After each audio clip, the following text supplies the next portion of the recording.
Before I dive into the MLB The Show 24 Legends trailer, I want to give a quick shout out to Akira Toriyama. May he rest in peace. One of the godfathers of anime, and not if not the godfather of anime. Um, just Dragon Ball is one of my favorite shows, and he already is missed across just pop culture in general. You have seen the outpouring of support, and this is just my contribution to commemorating someone who really helped shape my childhood. So rest in peace, Akira Toriyama. MLB The Show 24 has finally got its Legends trailer, and it was only 30 seconds. Not a whole lot of time to really dissect a lot of things, but we do have some new announcements for Legends, and I want to pat myself on the back because I did end up getting some of these right. Players are some that we've already seen, like we know about Tony Stone, Josh Gibson, and we know about Buck Leonard with storylines. We know about Paul O'Neill and Bernie Williams going to making appearances in the Jeter moments. Andrew Miller is the first legend that we see that was announced for this trailer. Andrew Miller is one of the most dominant left-handed relievers of all time. I would say I had a chance to be able to watch him before he really rose to his prime. Teams like the Yankees and Cleveland. He was a starter slash reliever for the Red Sox, and he was on the 2013 championship team. Retirement of Zach Britton, I think it was more of you kind of anticipated that SDS was either going to bring Miller in or they were going to try to retain Zach Britton somehow. MLB The Show has kind of a restriction on really good left-handed relievers. It's usually the same, maybe three guys, which is like Aroldis Chapman, Billy Wagner, and Zach Britton or Andrew Miller, a combination of those guys. And then John Franco, who made his way into the game in previous years. So I feel they wanted to kind of keep that certain number of left-handed relievers. I hope they can get Zach Britton. I even remember when Dan Plesac was in the game, and I was hoping that he would probably find his way back just to bring in more lefties into the game. Another is Richie Sexson, and a lot of the players that were here had to actively go on Baseball Reference, and that's the opportunity I get with MLB The Show, is that they are just in sports games in general. You learn more about the game, and you learn more about players who were a part of baseball or just a part of that particular sport. And a player like Richie Sexson I've never heard of, so I had to look on his Baseball Reference page, and this dude was an absolute monster when he played for the Brewers. For those who don't know Richie Sexson, this guy in 2003 finished 12th in the MVP voting with 45 home runs and 124 RBIs, and he had a 140 OPS plus, and he finished 12th, and I think that was absolutely insane. He played in all 162 games. Like, this dude was an extra base hit machine, and it seems like his stats should reflect that. And I'm looking at this from a Diamond Dynasty perspective, of course. So I think this dude is going to be just filthy, or at least like his stats are probably going to be like he has end game potential stats. But like that's just nuts to me that you have a 45 home run, 125 RBI season, and you finish 12th MVP voting. I didn't know who Richie Sexson was, but now I'm like, how have I not heard of this guy before? Like, another was Rich Aurelia, and he is famous for the San Francisco Giants days. I believe he may have actually been he was on the 2002 Giants team that made it to the World Series, and it seems like he had a lot of his best seasons with San Francisco. His 2001 season was the best season of his career. He batted .324, had 37 home runs and 97 RBIs.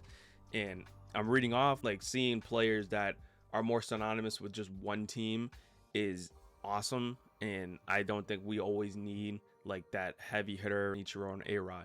Those guys are great to have, but also you have to fill out not necessarily collections, but you want to add in as many players as you can. So I'm not mad at them bringing in players that people may not be aware of. Somebody I am aware of is John Kruk. I remember John Kruk as a commentator for MLB 2K and back in those days, and I hope this is actually a precursor to maybe having him a part of like the MLB The Show like commentary team, because I always felt like the commentary in 2K was really good or really enjoyable. I wouldn't want to turn it off or lower it, and I think he added tremendous insight into the games when I was playing.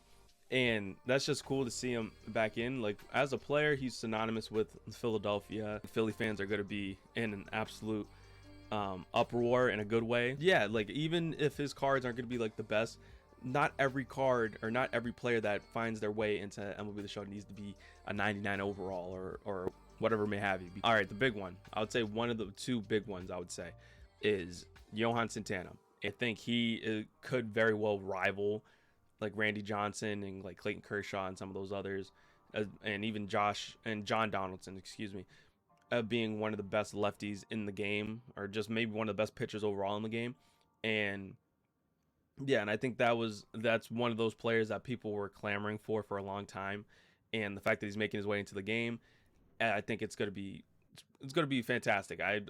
I look at this trailer, I always look forward to something like this, and I don't think they're done. I think they haven't shown their hand entirely. The real question is like who's gonna be the collection rewards, because usually the 99 overall that you do collecting all of MLB is more or less the headlining legend of the new legend class that comes into the game.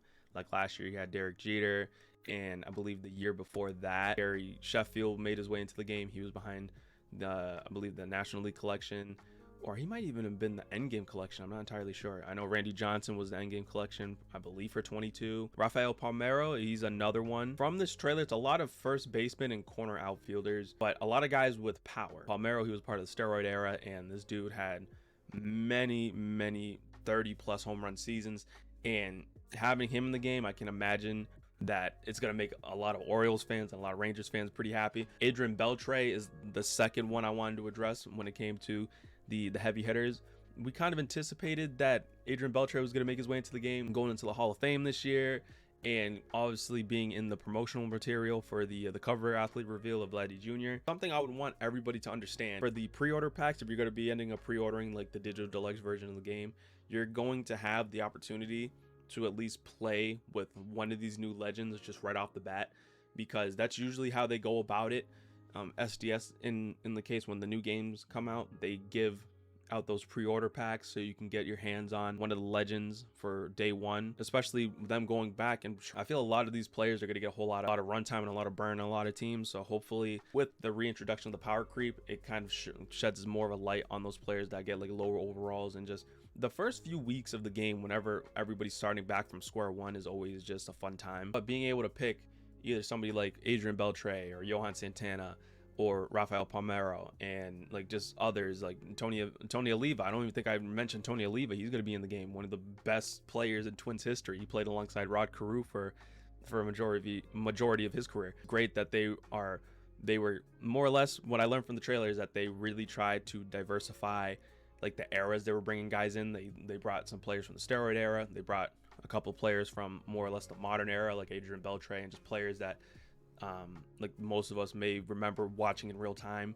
And even going back even further, I don't think they're done, but I do think this is a step in the right direction. I really did enjoy the Legends trailer. Only 30 seconds is pretty it's pretty light, but also it's more or less, it's probably just to get the replay value and be able to dissect it and everything. So I would say I wouldn't be surprised if we see some more Legends as early as the Diamond Dynasty reveal stream, or going into the year with new legends probably getting revealed throughout the year, like they did that with Larry Walker a few years back. Of course, I'm excited to kind of be able to learn more about the players that are coming in and be able to kind of get a better idea of how my team's going to start shaping up, because I'm getting the digital deluxe edition. It's going to be my first year playing on Xbox, so it's going to be real interesting to see how my team works out. I really hope that MLB 23 was a wake-up call for them to really work with a chip on their shoulder to make MLB 24 the best it can be.